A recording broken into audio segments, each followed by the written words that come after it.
Hello, everybody. My name is Graham Elwood, and you're watching Ba-Boom, the Political Vigilante, folks. This is where you come because you're the smartest fans and the most informed on the internet. And this is the People's Channel. I don't get money from billionaires or big corporations. And nobody, you guys support what we do.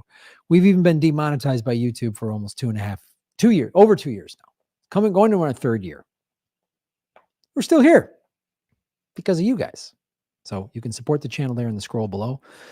I have a new comedy special out called Manifest It. It's at grahamelwood.com. Also at grahamelwood.com, you can sign up for my newsletter and my tour dates the end of April. If you are living in Hawaii, have friends there, or coming on a vacation, please see me. Maui, April 27th, Kona, the Big Island, April 28th, and Honolulu, April 29th, and then Arizona, we're in Phoenix, May 11th, and Tucson, May 12th. The Phoenix May 11th show, James Mane, who's been on the show numerous times, is going to be in Phoenix. He's going to be opening for me. It's going to be a fantastic show. So go to grahamelwood.com to see all of that. One of the things we've talked about on the show, because we follow the money and we connect the dots and we get the truth, is the Nord Stream pipeline, and how Seymour Hersh did a very alarming article basically showing how the United States blew up Nord Stream. And we've shown you how the State Department and the American media is trying to, they're just not talking about Seymour Hersh. They're just like, oh, I don't know, Seymour Hersh did something today. And then they're moving on to balloons or whatever hysteria of the day is. And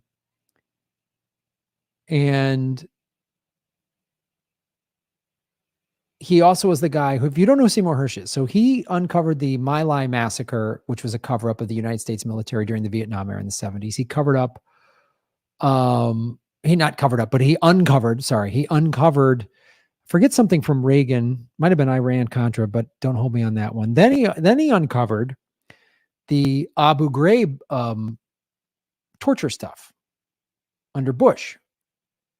And so, liberals loved him. But now when he's calling out Biden's lies, this happened to Glenn Greenwald, this happened to Chris Hedges.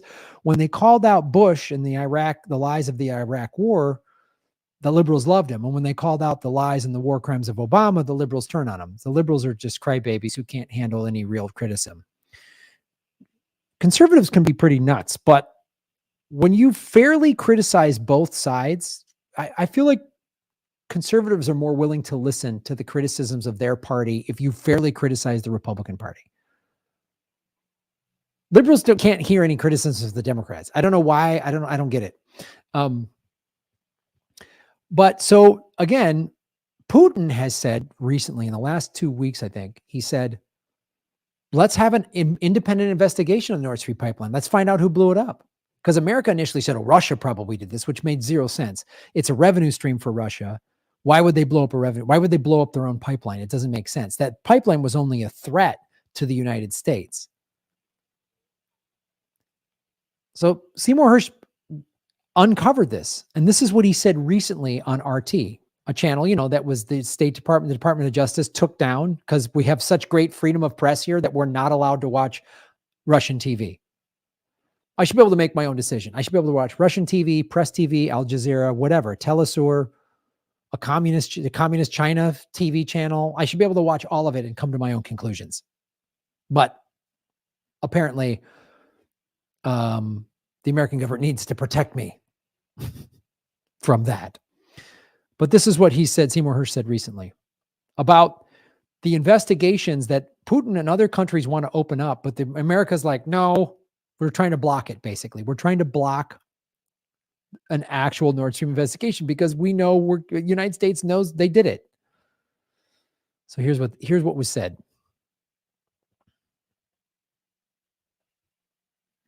What you think from your own experiential standpoint of why the United States seems to have, and I'll use this word and you tell me if it's overused, in this case, invented or planted this most recent story. Why are they doing this? Because the United States knows who did it. They know the president did it. Another way of asking this question that no reporter is asked in a press conference. We blew up the pipeline and Biden's okay. A group of CIA officers and other agencies were put together, and early this year, last year, a year ago at this time, and they did the hard work in Norway. I've written about that.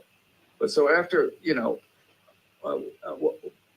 all you have to do is to ask, if you're in the White House press corps, say to the president or to the press secretary one day, have you guys ever done, as the president ever tasks, that's the word they use in the military, in the intelligence community, the White House, the president tasks them to do an all-source study of who did the bomb, who blew it up. And, we have incredible intelligence. We have signals intelligence, we have assets, we have most of the countries in the Europe work with us. We could have had an answer to that story, in a few days.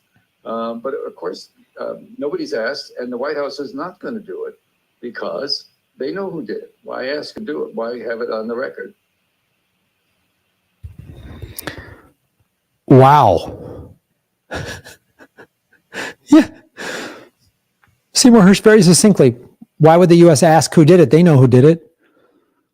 That's why they keep releasing these new stories that this group did it or that group did it or whatever the United States is saying, because they did it.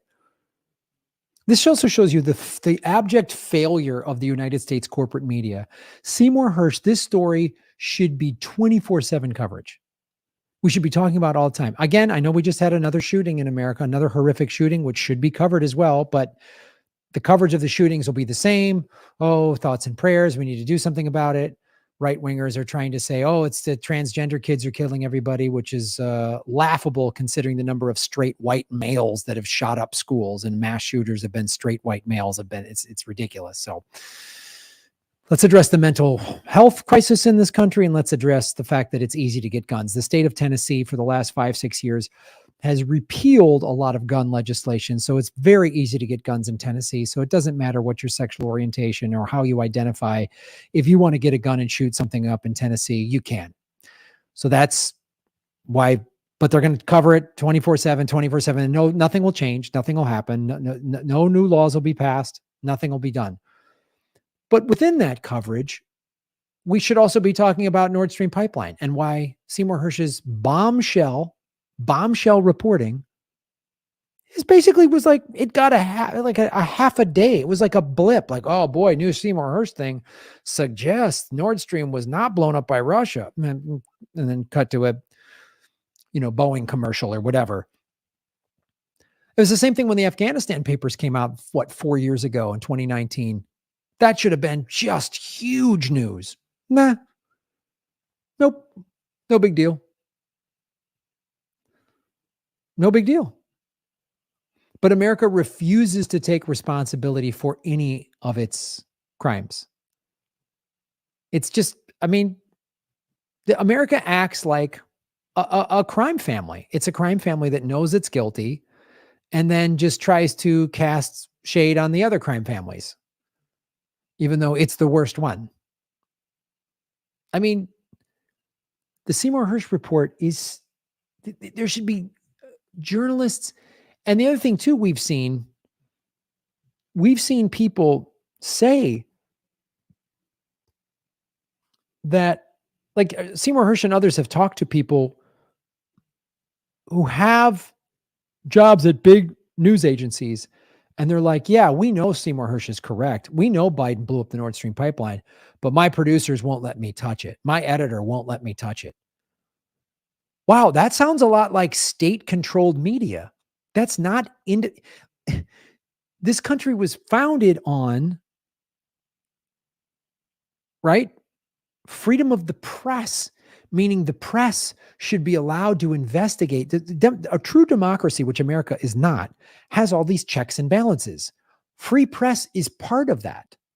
So we don't have one anymore. This show is, you got to come listen to me, a surfer comedian in his apartment doing a show in front of a green screen. This is I went surfing earlier today. I had a vegan smoothie and then I'm doing this segment. It's because literally I'm doing my job better than CNN. I didn't go to journalism school. I have a film degree from the University of Arizona, which, hey, bear down, go Wildcats, but it's a country club college. I'm a stand-up comic that's hosted game shows. how am I doing a better job than Anderson Cooper or Tucker Carlson or any of these people? Maybe they've mentioned it once or twice, but this should be like, that's what happened with Watergate. When the Pentagon Papers came out, well, the Pentagon Papers was about Vietnam, right? And when the Pentagon Papers came out, it was huge. Then every news outlet ran with it and uncovered it more and more. Same thing with Watergate. When Watergate came out, it was the Washington Post, and then everybody started following up after that. And the whole free press jumped all over this story, and they were scouring it and uncovering every rock and every stone, getting every story out there and shining a light on the crimes of the powerful and holding the government accountable. That's what a democracy is. We don't have that here. I literally have talked about Yemen on this show and Epstein and CIA operations from declassified documents. I don't, government secrets. We don't talk about wild conspiracies. We talk about declassified CIA documents and FBI documents. And this channel's been demonetized, which is a form of censorship. If I can't make any money doing the show, they're hoping eventually I quit. That's what they're hoping.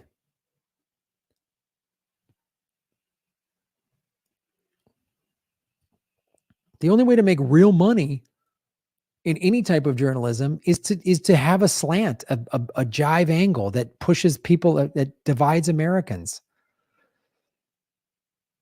Be you the corporate media or someone with a big following that's saying that's chasing clicks. I sleep good every night because my conscience is clean. I'm not drunk. I'm not high. I don't mislead my audience to because of confirmation bias. But this people should be. I shouldn't have to talk about this because the corporate media is covering it so well. It's like, well, I don't need to talk about Seymour Hersh because the corporate media is all over this. It's got to be on Russian media, which we've pulled. I can't watch Russian media here. It's like I'm living in North Korea. I'm not allowed to watch. I used to watch a lot of shows on Russian TV. And the guy interviewing Seymour Hersh used to be on MSNBC. They have a bunch of like people from mainstream media outlets that saw how the corporate media was behaving and said, no.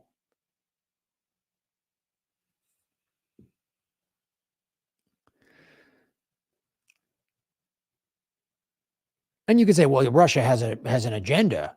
Yeah, they do have an agenda. And I don't support their invasion of Ukraine at all. I don't support their invasion of Ukraine at all. But part of it is they want to say, hey, we didn't blow up our own pipeline. And it's the truth. And if Seymour Hersh would have found out that the Russians blew up their own pipeline, he would have released the story and the American media would have ran with it.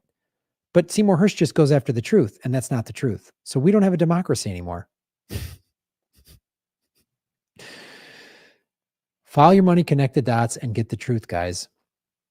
Because the war machine is profiting. Prolonged war in Ukraine profits the military-industrial complex. We've already sent 120, 150 billion over there. I've lost track of how much money we've spent. Oh, we don't have money for healthcare. We don't have money. We can't do student debt forgiveness. We have a crumbling infrastructure in America. We're the 13th in the world in infrastructure. We have bad schools. We have gun deaths. We have for-profit prisons. We have an opioid epidemic. We have a crumbling rail system. We have contaminated water because of rail crashes and chemical spills and all this other stuff. We don't have any money. We don't know where to find the money to do that. We have contaminated water in Mississippi and Flint, Michigan and Palestine, Ohio, and probably 1,000 other cities. 1,000 is not an exaggeration. That's an estimated number of American cities that have water that's contaminated at levels of Flint, Michigan, or higher. By the way, Flint, Michigan's been contaminated for 8 years. Remember when Obama lied about Flint, Michigan? Oh, that's right. I can't even, we don't have the money, but God, we always got money for war. We have money to have our CIA commit illegal overthrows. We have money to sanction people. We sanction the crap out of Venezuela because they don't want to give up their oil. They want to nationalize their oil. They have the right to nationalize their own resource, by the way. It's not automatically America's oil. I know that's like The American fossil fuel industry is like, how dare Venezuela put a country over our oil? Like, and so as a result, we've sanctioned the hell out of that country and destabilized it to make it really unlivable for many people. So there's all these Venezuelan refugees coming to the American border, and a bunch of them died in a holding facility in Mexico, I believe, recently. And we've been putting them in cages because those cages were built by Obama, continued by Trump, and continued by Biden. It's unbelievable.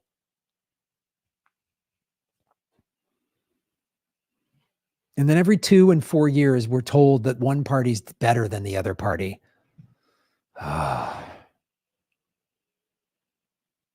Republicans have more psycho right-wing dipshits in their party, and the Democrats have more big talking, do nothing crybabies that take lobbyist money, just like the Republicans. Both parties are filthy trash heaps. I wish we would have a general strike. But Americans, it's never going to happen, America.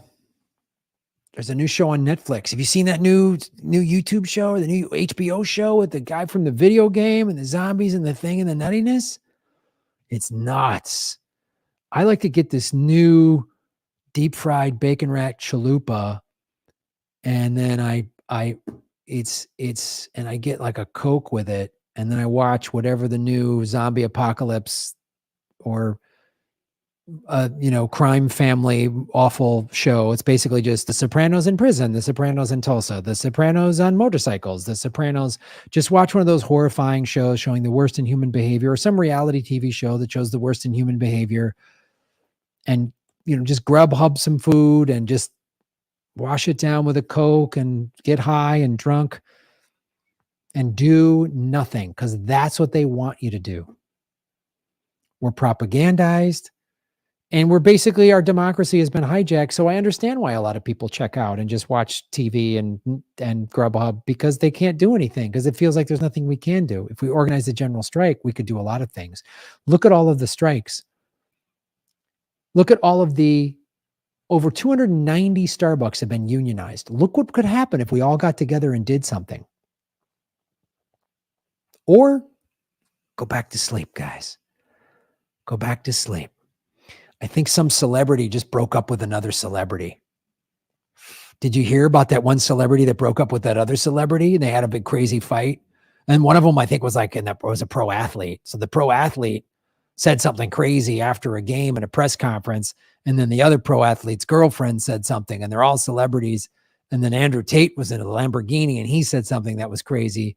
And then Andrew Tate was driving the new Lamborghini Distraction. It was amazing. And oh God, just like so crazy. So I don't have time to do a general strike, guys, because I'm just mad that Taylor Swift's Lamborghini is fighting with Andrew Tate's Lamborghini. So we're going to try to get to the bottom of that. Which celebrity Lamborghini is the prettiest? I think we should have a poll. Which celebrity's Lamborghini is the prettiest? Sure, there's contaminated water and there's homelessness everywhere, and Americans can barely pay their bills, and a lot of people have been wiped out because of COVID, and a bunch of banks are collapsing. Banks keep collapsing every day. Banks keep getting collapsed and being bailed out by the American government. It's not a bailout though, so your money's fine. Trust of central banks and the Federal Reserve. Trust it all, but seriously, this celebrity's dog fell in love with another celebrity's Lamborghini. And so we should have a fight over that. We should argue over which celebrity's celebrity's dog is in love. I think one celebrity, these two Lamborghinis were dating. Taylor Swift's Lamborghini and Andrew Tate's Lamborghini were dating, and then they had a fight. And then I think Andrew Tate's Lamborghini cheated on Taylor Swift's Lamborghini with Kim Kardashian's dog. That's insane. Can you believe it? Oh my God. That we need to get to the bottom of. I mean, sure, the richest country in the history of the world should have free college like 39 other countries have had for decades. But anyway, we need to find out whose dog slept with which celebrity's Lamborghini. Shit. Anyway, this pro athlete got a new tattoo. It's awesome. It's sick. These new Nikes that came out that are made by slave labor. They're sick, dude. You can put Black Lives Matter on them, but you can't say free Tibet because China controls the NBA. Anyway, find out which Lamborghini is dating which celebrity's dog and put those in the chat. Those comments are more important than anything. Contaminated water, war machine, climate collapse, whatever. But I want to know, put in the chat which dog is dating which celebrity's Lamborghini. Like, share, subscribe, everybody, and shave your knuckles for justice. Boom. Hey, everybody. Thanks for watching. We are still in our 9th month of demonetization from YouTube. So support what we're doing at patreon.com/Graham Elwood or rockfin.com/Graham Elwood, which is a blockchain cryptocurrency platform. It's free to sign up, and there's a premium level at $10 a month. And for that, you get everybody on the platform's premium content. Myself, Lee Camp, Ron Placone, Jimmy Dore, Whitney Webb, Kim Iverson, Abby Martin, and many, many others. You can also support what we're doing at Venmo at Graham-Elwood and go to GrahamElwood.com. We have a PayPal button and a PO box. I also have crypto wallets, which are all in the show notes. Thanks for supporting what we do.